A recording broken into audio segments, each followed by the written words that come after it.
My name is Iris Tremaine, and I just turned 18. At my birthday party last night, my dad pulled me aside and whispered, "When this is over, you're going to sign some papers for Uncle Wade, just a formality."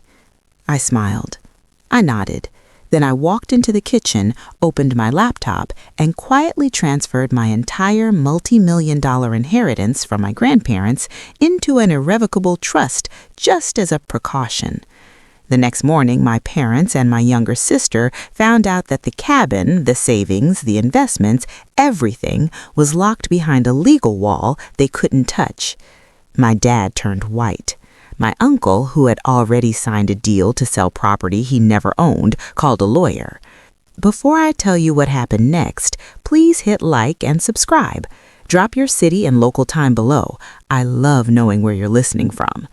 Now, let me take you back 6 years to a summer at Cedar Lake when my grandfather said something I didn't understand until last night. The summer I turned 12, my grandfather, Harold Tremaine, picks me up in his truck and drives me 40 minutes to Cedar Lake. The cabin sits back from the water, surrounded by white pines so tall they block the afternoon sun. The porch sags on one side. The screen door doesn't latch right. It smells like wood smoke and old books and something sweet I can never quite name.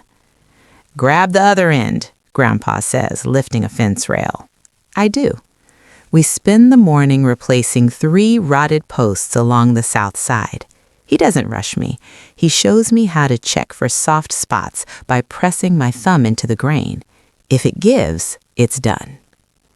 Inside, Grandma Vivian has iced tea and 2 sandwiches waiting on the kitchen table, the one Grandpa built himself the year they got married.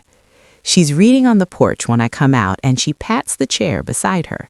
We sit and watch the lake until the light turns gold. "This cabin stays in the family," Grandpa tells me that evening, wiping sawdust off his hands. "But family isn't always blood, Iris. Family is whoever shows up." I don't fully understand what he means. I'm 12. I think he's being poetic. He isn't. That whole summer, I come back to Cedar Lake every weekend. I learn where the water heater leaks, which window sticks, how to bleed the radiator. In October, Grandma teaches me to organize the bookshelves by color because it makes the room feel warmer. Grandpa shows me the property line markers, old iron stakes he hammered in himself. I don't know then that my grandfather is already talking to a lawyer about exactly this place, about exactly me. Back home, the air is different. Our house in Ridgemont is fine. 3 bedrooms, a yard that needs mowing, a garage my dad uses as an office for his building supply store. Fine. Not warm, just fine. My sister Kelsey is 10 and she has the bigger bedroom, redecorated last spring. Lavender walls, a desk lamp that costs more than my entire bookshelf. My room still has the carpet from the previous owners. At dinner, my dad brings up the cabin. "Dad's place is just sitting there losing value," Greg says, cutting his steak. "Property taxes alone are killing us. We should sell it, reinvest." My mom nods. "Makes sense." "Grandpa said the cabin stays in the family," I say. Greg laughs. Not a mean laugh, worse, a dismissive one. "You were 12, Iris. He was being nice." Nobody asks me anything else. The conversation moves to Kelsey's debate trophy, regional finalist, very impressive, and Denise has already framed the certificate. I won the district science fair 2 weeks ago. The ribbon is still in my backpack. After dinner, I clear the plates. On the counter, half hidden under a grocery list, there's a glossy flyer. Ridgeline Development, lakefront lots, premium prices now acquiring. There's a handwritten phone number in the margin. I don't know whose handwriting it is, not my dad's. I put the flyer back exactly where I found it. Upstairs, I sit on my bed and think about Grandpa's kitchen table, the one he built with his hands, the one where Grandma sets my sandwich without asking what I want because she already knows. I think about the flyer downstairs. Someone is already measuring my grandparents' home in dollar signs. Grandpa Harold dies 2 years later. I'm 14. The funeral is on a Tuesday. Gray sky, damp grass, folding chairs that sink into the lawn. I sit in the second row holding his handkerchief.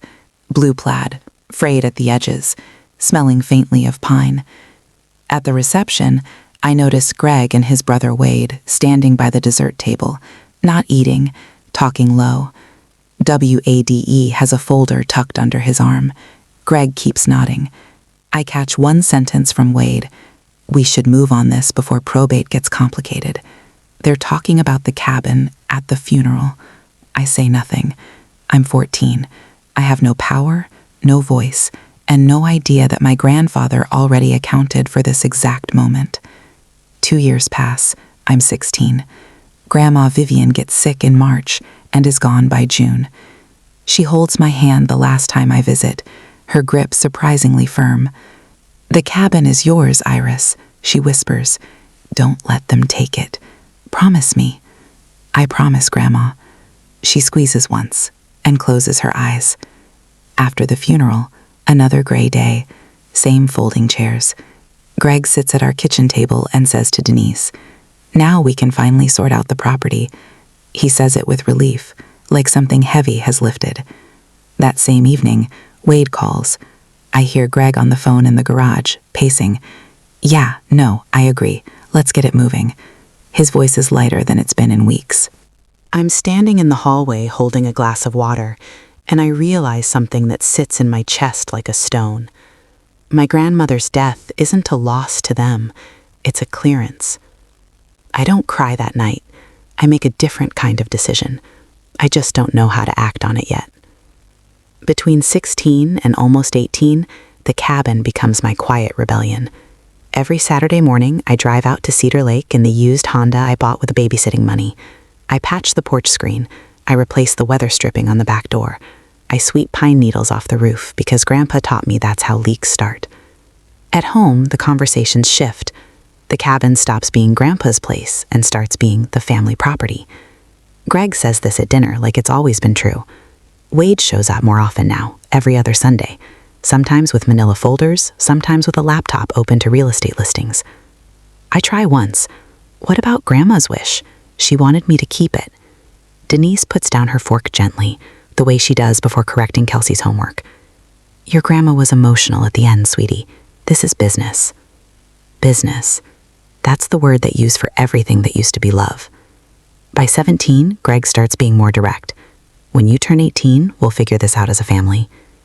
The way he says family, I know it means my way. One November afternoon, alone at the cabin, I'm clearing out the hall closet. Behind a stack of old quilts, I find a sealed envelope in Grandma Vivian's handwriting. My name on the front. Inside, a single business card. Margaret Caldwell, attorney at law. Belong her name, printed in small type.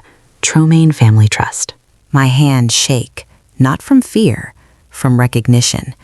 Grandma left this here for me to find. She knew I'd be the one cleaning out closets. Not Greg, not Wade, me. I slip the card into my wallet. I don't call, not yet. 3 months before my 18th birthday, Margaret Caldwell calls me first. The call comes on a Thursday evening in February. I'm in my room doing Cal homework when my phone shows an unknown number with a local area code. Iris, this is Margaret Caldwell. I was your grandparents' attorney. Her voice is steady, professional, and careful, like someone who's rehearsed this opening. I need to speak with you before your birthday. There are things you need to know, and there isn't much time. She tells me to meet her the following Saturday at her office downtown. Alone, I go. Margaret Caldwell is in her late 50s, silver-haired with reading glasses on a chain around her neck. Her office is small, organized, and smells like old paper and coffee. She sits across from me and opens a folder. Your grandparents hired me 6 years ago, she says. They established an irrevocable trust, the cabin, a savings account, and an investment portfolio. Total value approximately $2.1 million. All of it is held in the trust. You are the sole beneficiary. I feel the room tilt slightly. My grandparents left me everything? They transferred it into the trust while they were alive. Legally, it never entered their estate. It can't go through probate. Your father and uncle have no claim. She slides a document across the desk. A summary of the trust. My name on the second line. The title to the cabin was recorded under the trust at the county recorder's office 6 years ago. Your father doesn't know that. Why didn't they tell him? Margaret pauses. Your grandfather said, and these are his words, "My sons will sell that cabin before the funeral flowers wilt." The room is quiet. I stare at the paper with my name on it. There's something else. Margaret says, someone has been making inquiries at the county recorder's office about the cabin's title within the last month. I start paying attention after that meeting, not suspiciously, just quietly. The next Sunday, Wade comes over for dinner. Afterward, he and Greg disappear into the garage. The door is open a crack, not enough to see, but enough to hear. Wade's voice. I already signed the purchase agreement with Ridgeline $450, but we need the title clean before closing. Greg, how do we get it clean? Quit claim deed. Dad's gone, Mom's gone. We're the legal heirs. We quit claim the property to ourselves, record it, and sell. Is that legal? It's a standard real estate transfer between heirs. Nobody's going to question it. A pause. Then Greg, quieter. What about Iris? My chest tightens. Wade's answer comes fast, like he's already thought about it. She's 17, Greg. She can't do anything. And by the time she's 18, the sale goes through. Done deal. She'll be upset. She'll get over it. We'll give her a cut. 50 grand for college. She should be grateful. I step back from the garage door. My hands are cold. Wade has already signed a purchase agreement, $450,000, with a development company for a cabin he doesn't own, on land held in a trust he doesn't know exists. That night, I sit on my bed and text Margaret 2 words. They're accelerating. Her reply comes in 3 minutes. I expected that. Come see me Saturday. We'll prepare everything you need. I close my phone and stare at the ceiling. In the next room, Kelsey is watching a show, laughing at something. Downstairs, my parents are loading the dishwasher, talking about weekend plans like nothing is happening. And in the garage, somewhere in WDE's folder, there's a contract that's already worthless. He just doesn't know it yet. Saturday, Margaret's office. She lays out the timeline on a legal pad, drawing lines between dates like a battle plan. The cabin title is already under the trust.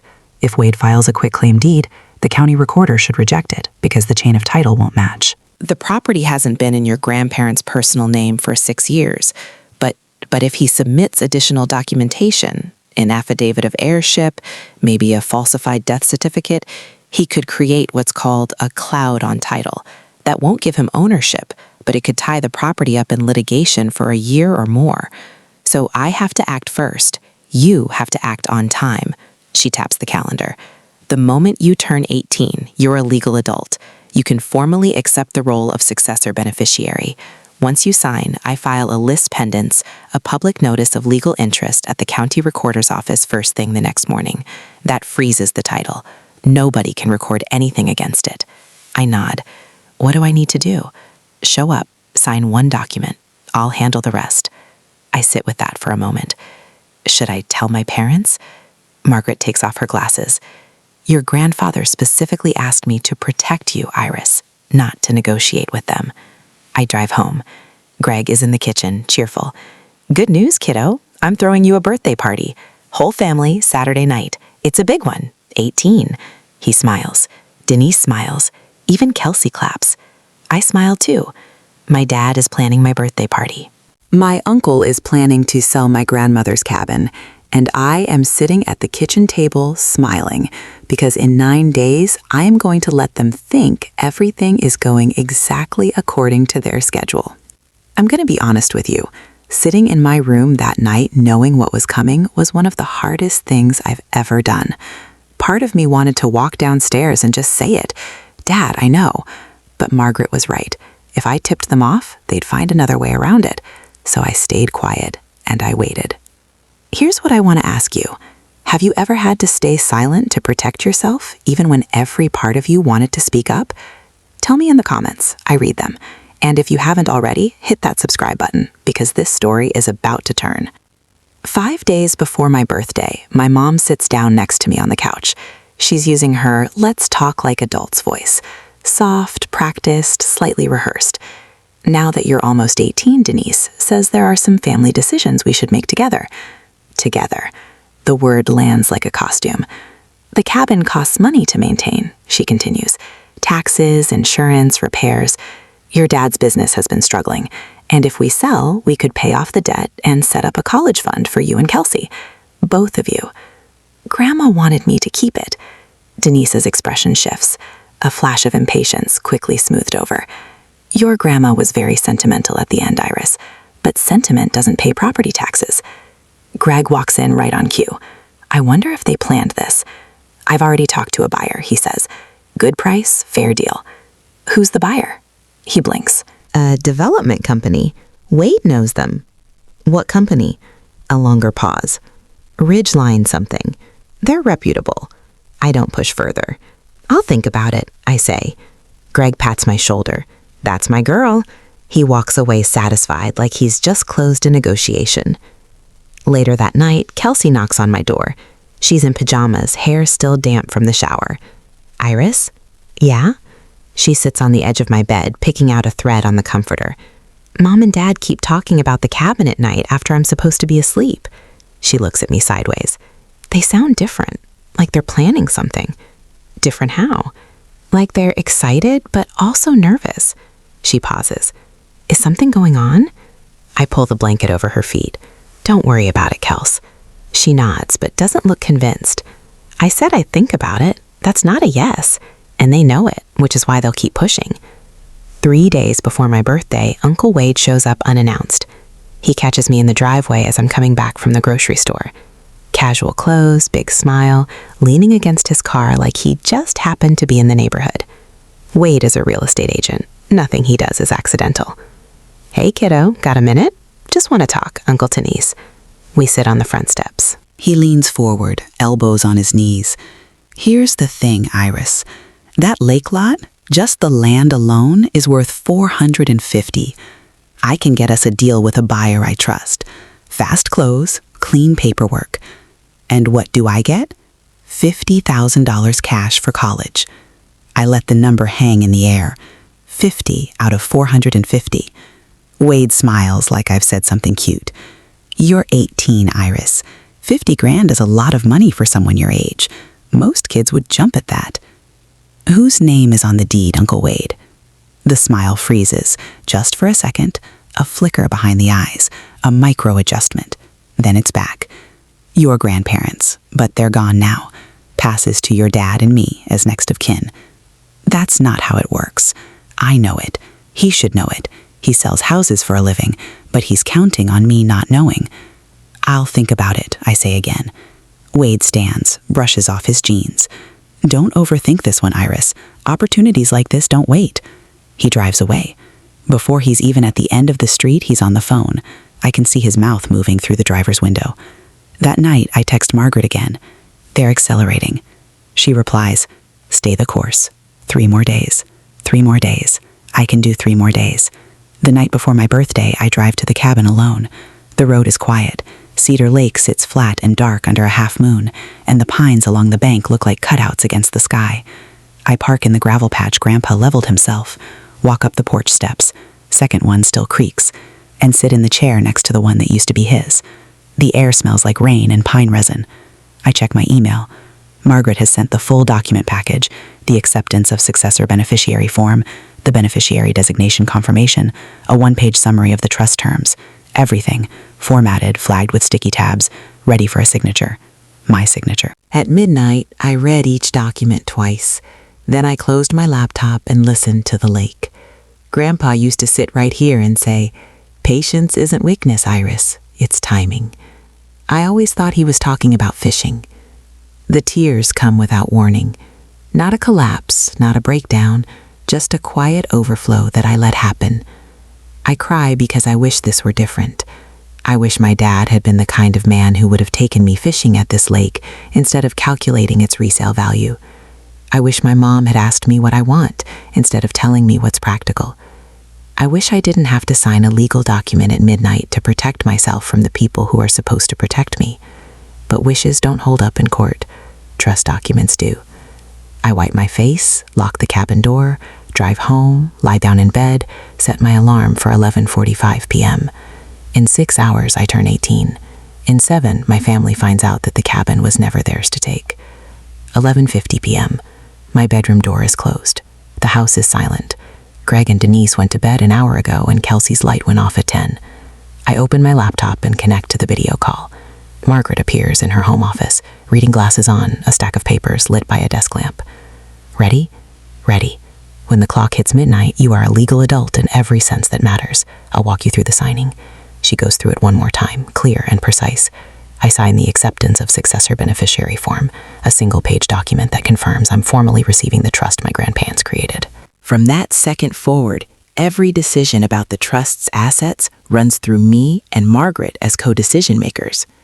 Now she says, first thing tomorrow morning, 8 a.m., I'll go to the county recorder's office and file a lease pendants. That's a public notice that says there's a legal interest pending on the property. Once it's recorded, no one can sell, transfer, or encumber the title while it's active. What if they've already filed something? Then whatever they filed will be flagged. The chain of title will show the trust recorded 6 years ago, not your father. Any conflicting document gets kicked back. I look at the signed paper in my hand, my name in ink, my grandparents' names in print above mine. Margaret's voice softens just slightly. This isn't a trick, Iris. This is your grandfather's last gift. You just had to be old enough to accept it. The clock on my laptop reads 12:03 a.m. I'm 18. I'm the legal beneficiary of the Tremaine Family Irrevocable Trust, and downstairs in the garage, my uncle's quitclaim deed is already a dead document. He'll find that out in about 9 hours. Across town, in the kitchen of a rented duplex, Wade Tremaine is printing documents. I don't know this at the time. I piece it together later from what the county clerk told Margaret and what Greg eventually admitted during one of our harder conversations. But here's what happened that same night. While I was signing my acceptance form upstairs, Wade printed a quitclaim deed, a one-page form that transfers property rights from one party to another without any warranty of ownership. Legitimate when used correctly, criminal when the person signing it has no rights to transfer. He called Greg at 11:30 p.m. Everything's ready. We file at 9. The recorder's office opens at 8, but I want to make sure Iris is distracted with birthday stuff first. Greg, you sure about this? Wade, they're dead. Greg, we're next of kin. It's simple. It wasn't simple. It was forgery dressed up in standard real estate language. Wade also had a second document open on his laptop, a purchase agreement with Ridgeline Development, LLC. Purchase price, $450,000. Closing date, 30 days after the quitclaim deed was recorded.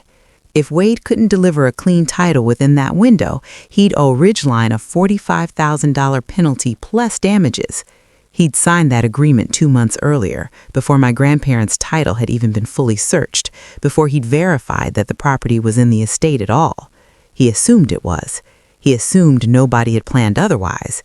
Wade had bet nearly $500,000 on a piece of paper that didn't belong to him. He just didn't know it yet. And in 9 hours, when he walked into the county recorder's office with his quitclaim deed and his confident handshake, he was going to find out that the entire chain of title told a different story. My birthday party starts at 4 in the afternoon. The living room is full, maybe 20 people. Neighbors, a few of my parents' friends from church, 2 of Greg's old business contacts, Kelsey's best friend's family. Nora Beckett from next door to the cabin is here too, sitting near the window with a glass of lemonade and sharp, watchful eyes. There are balloons, a banner that says Happy 18th in silver letters, a sheet cake from the bakery on Main Street. I smile. I thank everyone. I open small gifts, a journal, a gift card, a picture frame. In my jacket pocket, folded into a neat square, is the signed acceptance form from last night. I don't touch it. I don't need to. It's already done. Greg stands up near the cake table and taps his glass. The room quiets. I just want to say Iris is officially an adult today. Denise and I are so proud of her. He pauses, looking around the room, and as a family, we have some exciting plans for the future. He looks at me and smiles. Right, Iris? Every face in the room turns toward me. Thanks, Dad, I say. Nothing more. Greg waits a beat, then laughs it off and raises his glass. The room follows. Conversation resumes. From the corner of my eye, I see Wade by the front door, checking his phone, typing something fast with both thumbs. Nora catches my arm as I pass by the window. She leans in close, smelling like lavender hand cream. Your grandmother would want you to know something, she says quietly. I saw your uncle at the cabin last week with 2 men in suits. They were walking the lot line with a measuring tape. WDE brought the buyers to the property before he even had the title. That's how confident he was. After the cake is cut and the plates are passed around, Greg stands again. This time, his voice is louder, more deliberate, the voice of a man who's been waiting for an audience. Before we wrap up, I want to share something with everyone. He puts his hand on Denise's shoulder. Our family has been going through a tough time financially. Some of you know about the store. It's been hard. Sympathetic murmurs. But Harold and Vivian, my parents, they left us something. The cabin out at Cedar Lake. And as a family, we've decided to sell it to secure everyone's future. We've decided. I feel the words land on my skin like cold water. He's announcing it in front of 20 people like it's settled. He looks right at me. Iris understands. She knows this is what's best for all of us, right, sweetheart? The room waits. Every eye finds me. Neighbors who've known me since I was small. Nora with her lemonade. Kelsey half hidden behind the couch. Denise adds, smiling. It's what responsible families do. We sacrifice for each other. I set my fork on my plate. The clink is the only sound in the room. I never agreed to sell the cabin, Dad. Greg's smile stays fixed, but the muscles around his jaw tighten. She's kidding. Birthday nerves. I'm not kidding. Wade steps forward from the doorway. Come on, Iris. This isn't the time or place. I pick up my glass of water, take a slow sip, and set it down. You're right, Uncle Wade. This isn't the time. I hold his gaze. The time is 8 a.m. tomorrow morning. Silence. Wade's phone buzzes in his pocket. He doesn't check it. No one in the room moves. The guests start leaving after that. Polite goodbyes. Tight smiles. The kind of exit people make when they can feel a storm building inside someone else's house. Within 30 minutes, the living room is down to family, Nora, and 2 neighbors who seem unsure whether to go or stay. Denise waits until the front door closes behind the last near stranger, then turns on me in the kitchen. Her voice is controlled but pitched just loud enough to carry. Do you have any idea what your father is going through? She steps closer. He might lose this house, Iris. Our house? The one you sleep in every night, and you're holding on to a cabin you visit on weekends. I visit every weekend, Mom. That's not the point. She presses her palms flat on the counter. We are a family. Families make decisions together. And if you loved this family, you wouldn't need a lawyer to tell you what to do. The room goes still. I stare at her. How do you know about a lawyer? Denise doesn't flinch. Wade found the business card in your bag last week. Margaret Caldwell. Who is she? Iris. My stomach drops. Not from fear, but from the realization that they've been going through my things, searching for something they could use.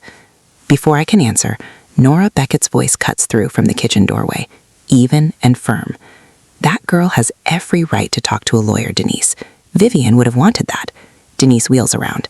This is a family matter, Nora. Please. Nora doesn't move. She looks at me, then back at Denise.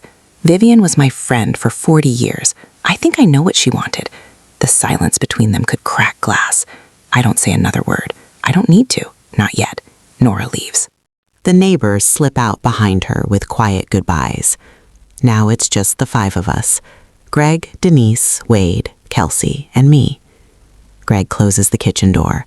The fluorescent light buzzes overhead. He pulls out a chair, sits down, and folds his hands on the table like a man about to deliver terms. Here's what's going to happen, Iris. His voice is low, deliberate. Tomorrow morning, Wade and I go to the county office. We file the paperwork. The cabin sells. You get your share, a fair share, and we move on as a family. What's my share? 50,000. Out of how much? Greg doesn't answer. Wade, leaning against the doorframe, fills the gap. Don't make this harder than it needs to be. I look at my dad. And if I say no? Greg's jaw sets. If you fight this, you're on your own. No more help with college. No more living under this roof. The kitchen is very quiet. The faucet drips once. You're threatening to kick me out on my 18th birthday. I'm asking you to be part of this family. I push back from the table. Stand up. My voice is steady, even though my hands aren't. I am part of this family, Dad. I'm the part that keeps promises. I walk past Wade, past Kelsey, who's sitting on the stairs with her knees pulled to her chest, and I go upstairs. I close my door. I sit on the bed and breathe. Greg thinks his deadline is 9 a.m. at the county recorder's office. He doesn't know that Margaret's deadline is 8. I sat on my bed that night, holding the acceptance form I'd already signed at midnight. My dad had just threatened to remove me from my own family if I didn't hand over a cabin that was legally mine. My mom said I didn't love them. My uncle was planning to file a forged deed first thing in the morning. And all I could think was, my grandmother was right. She knew exactly who they would become when the money was on the table, and she planned for it years before it happened. If someone you loved ever prepared something to protect you, even after they were gone, I want to hear about it. Tell me in the comments. Now, let me tell you what happened. At 8 a.m., The county recorder's office opens. The fluorescent lights flicker on. A clerk in a blue cardigan unlocks the front counter. Margaret Caldwell is the first person through the door. She's wearing a gray blazer and carrying a leather folder. She approaches the counter, presents 2 documents, a certified copy of the Talmain family Irrevocable Trust and a lispendence notice, and asks for them to be recorded against the Cedar Lake property. The clerk reviews the paperwork, checks the existing title records, and stamps it recorded. Done. From this moment forward, anyone who pulls the title on the Cedar Lake cabin will see notice of pending legal interest. Talmain family Irrevocable Trust, Margaret Caldwell trustee, Iris Talmain beneficiary. At 8:14 a.m., Margaret calls me. It's done. The lispendence is recorded. The property is flagged. Whatever they bring in will be rejected on chain of title grounds. I'm sitting at the kitchen table eating cereal. Greg is upstairs getting dressed. Denise is making coffee. Normal morning sounds. Water running, a closet door, the clink of a belt buckle. At 8:30, Greg and Wade come downstairs together. Greg is wearing a button-down shirt, his business shirt, the one he wore to bank meetings before the store went under. Wade has a folder tucked under his arm, same folder as always. We'll be back by lunch, Greg says, grabbing his keys. I look up from my bowl. Good luck, I say. Greg pauses in the doorway, looks at me. Something in my voice maybe, or something in my face. Then he turns and walks out. I rinse my cereal bowl. I dry it. I set it in the cabinet, and I wait. I'll never know exactly what their faces looked like, but I know what happened, because Margaret was still at the recorder's office when they walked in. She stayed on purpose. 9:05 a.m., Wade approaches the counter.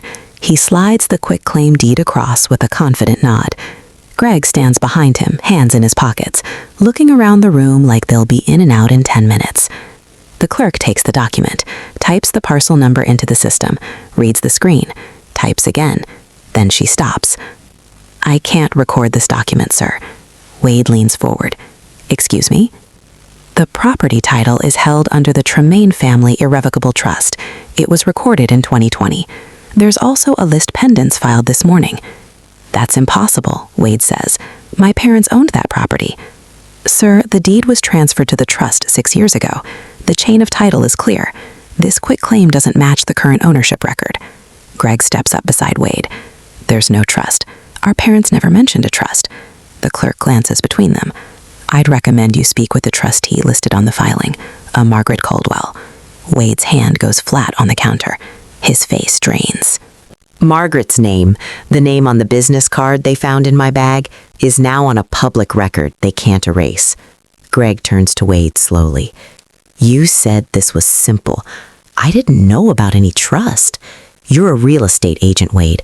How did you not check the title first? Wade opens his mouth, closes it, opens it again. The clerk says evenly, Gentlemen, I'll need you to step outside if there's a disagreement. Margaret, seated in the waiting area near the door, watches them leave. She doesn't say a word. She doesn't need to. The call comes at 9:22 a.m. I'm sitting on the porch, watching the neighbor's sprinkler arc back and forth across the lawn. What did you do? Greg's voice is tight, shaking. I can hear traffic behind him. He's in the parking lot. I accepted what Grandpa and Grandma left me. That's all. You went behind our backs with some lawyer we've never heard of. Margaret Caldwell has been the trust attorney for 6 years. Dad, you just never asked. A beat of silence, heavy breathing. This is my parents' property, Iris. I'm their son, and they chose to leave it to me. I keep my voice even, not because they didn't love you, but because they didn't trust you with it. The silence that follows is the longest of my life. I count the sprinkler rotations, 3 full arcs before he speaks again. We'll fight this. You can try, but the trust is irrevocable. That means even I can't dissolve it. There's nothing for anyone to undo. You don't know what you're talking about. I do, Dad. I've had 3 months to learn. He hangs up. No goodbye. Just a click and dead air. I set the phone on the porch railing. My hands are shaking. Not from anger, not from fear. From the weight of saying those words to my own father. From knowing that the man who taught me to ride a bike when I was 6 is the same man who just tried to sell my grandmother's home out from under me. I sit there until the shaking stops. It takes a while. Then my phone buzzes again.